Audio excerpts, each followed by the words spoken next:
How much time do I have left, Mr. President? About 35 years, maybe 40. Senator Biden, how are you doing today?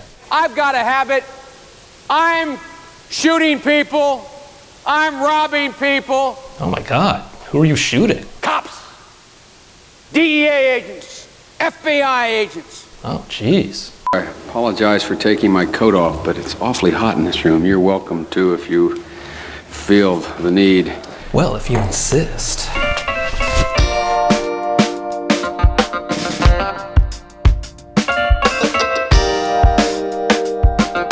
That's it.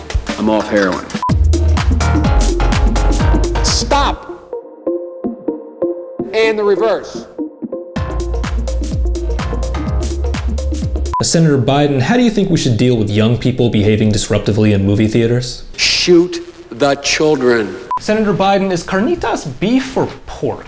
It is pork, and by the way, I don't like guns. Okay, but what It is about... pork, and by the way, I don't like guns. Right, but barbacoa... It is pork, and by the way, I don't like guns. Okay! The senator from Delaware has the floor. May I make a parliamentary inquiry? What is the time? How are we operating at the moment? Senator Biden, at the moment, time is moving forward. The past is behind us, and we are progressing, again, forward into what we perceive to be the future. In this yet-to-be-experienced future, you will become Vice President and then President of the United States. Your presidency will be a failure, remembered largely for its facilitation of the genocide in Gaza, and will be followed immediately by the second non-consecutive Donald Trump administration. Trump's presidency will be symptomatic of a global trend towards increasingly isolated authoritarian regimes, each grasping for its own share of dwindling resources at the expense of the larger human project. Eventually, civilization as such will collapse, the environment will be irreparably damaged by climate change and nuclear mishaps, and the failed experiment of life on Earth will finally come to an end. Thank you very much. No problem. So there's this guy I've been seeing for a little while now, just casually, but I think pretty soon he's probably going to ask me where I think things are going between us, and Stop. Please don't do that. He's not going to ask you. Well, What he's going to do is find out what you want, what you're willing to give, what your plan is, and then he'll find out whether he's willing to sign on. But he's not going to ask But you. I don't want to be the one to bring it up, because then it's going to seem like I'm clingy. But this always happens. Senator Biden, why is Robert De Niro's performance in Taxi Driver so iconic? He was improvising on the spot. Bing, bing, bing, bing, bing. Yes, Bing. And it's like we, talk about. Anyway.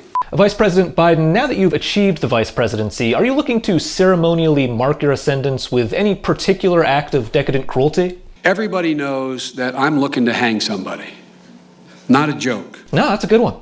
You recognize our special guest. I want to turn this over to Vice President Biden.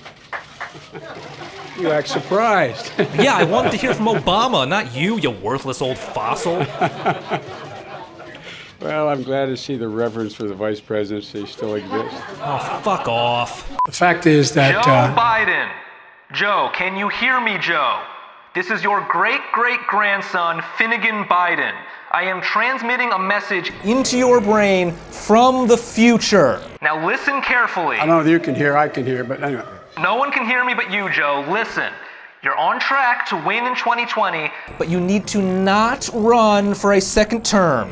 Okay? It's going to be very embarrassing for our family if you do, all right? Just take your first term and quit while you're ahead. All right? My plan makes the limit of copay to be $1,000. You need to listen to me. Because Joe, at least get your closing line right here. It's text Joe to 30330. to buy into the Obamacare. To 30330. Are you still there? Can you hear me? Damn it! If you agree with me, go to Joe 30330. Mr. President, do you take me to be your lawfully wedded husband? I do. I'm sorry.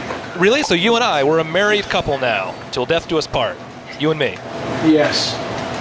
And you're not going to change your mind about this. You're not going to say that you were just joking or this is actually a fake edited clip or something. Say again? You're not going to change your mind. No. Cool. No, thank you, and I'll take some questions. Mr. President, you never give press conferences. I need you to say something I can take out of context to edit into a funny video, please. Okay. Mr. President, if you had a dating profile, what would you put in the bio? I'm well-meaning, and I'm an elderly man, and I know what the hell I'm doing. I've been president. I've put this country back on its feet. I'd be happy to take a couple questions. Mr. President, with House Republicans going on recess, do you know of any alternative options for parody video creators like me who rely on politicians' press conferences to create content? No, but it's about time they step up, don't you think? Yeah, I do. Instead of going on a 2-week vacation. 2 weeks! 2 weeks! They're walking away. 2 weeks! I gotta feed the algorithm. I can't be twiddling my thumbs for 2 weeks. What are they thinking? They're afraid of me. That's what it is. They know I've been embarrassing them with my videos. My God, this is bizarre. So bizarre. I'm glad you're showing up a little more, at least. While I have you, are you going to be doing anything about this genocide, or what's up with that? All right, Mr. President, we're here to prepare for your first 2024 debate against Donald Trump, and it's not going to be easy. Trump is a great debater. When he talks, he always sounds extremely smart and likable. So you've got your work cut out for you here. This isn't something that any high school debate team member could pull off without breaking a sweat. But I know you can do it. So let's start off with something easy. Let's say the moderators ask you about taxing the rich. Not a tough sell, but let's hear you make the case for it. We'd be able to help make sure that all those things we need to do, child care, elder care, making sure that we continue to strengthen our healthcare system, making sure that we're able to make every single solitary person eligible for what I've been able to do with the with dealing with everything we have to do with, look, if we finally beat Medicare.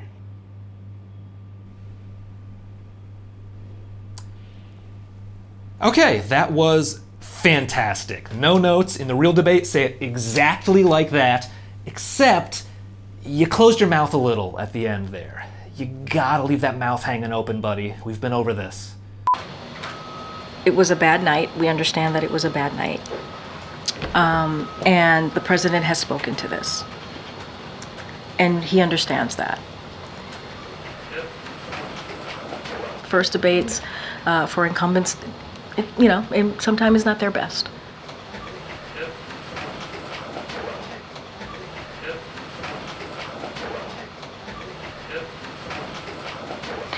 Joe Biden is a person. The president had a cold. Less than an hour after the debate, he went and he engaged directly with the American people, right? He went to a watch party and he did a photo line with them for some time.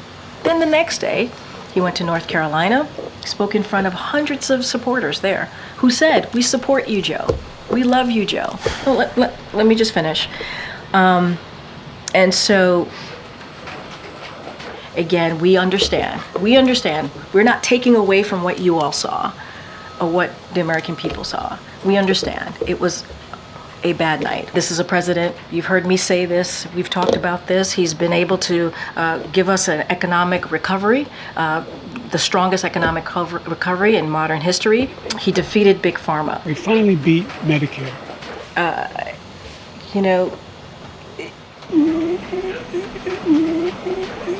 Guys, I'll see you tomorrow. All right, thanks everybody. If the Lord Almighty came down and said, "Joe, get out of the race," I'd get out of the race. The Lord Almighty's not coming down. No, he isn't, because there is no God. That's exactly right. If there was, we wouldn't be dealing with this whole situation. No. Maybe there was a God once, but if so, he died long before my life began. Yes. Yes, yes, yes. Maybe we could be the new gods. Maybe the peoples of the world could pick up the scepter of divinity and rule Earth with the wisdom of heaven. We're not going to do that. Well, not with that attitude. Mr. President, this is obviously a very challenging time for you personally. Have you considered easing your stress by using heroin? I'm on the horse. Where have you been? Karine, do you think it could have been possible for the Biden-Harris administration to lose this election without committing a genocide and sucking Dick Cheney's cock? Look, Don't strain yourself. I'm just joking around. Can't wait for your memoir. Mr. President, sir, can you show us your dick and balls? I can, but I'm not sure it's appropriate for now. Thank you. Mr. President, in college I did a lot of experimenting with sex and drugs. I was what's called the control. Is that a joke? Yeah. Oh, thank you. You're welcome.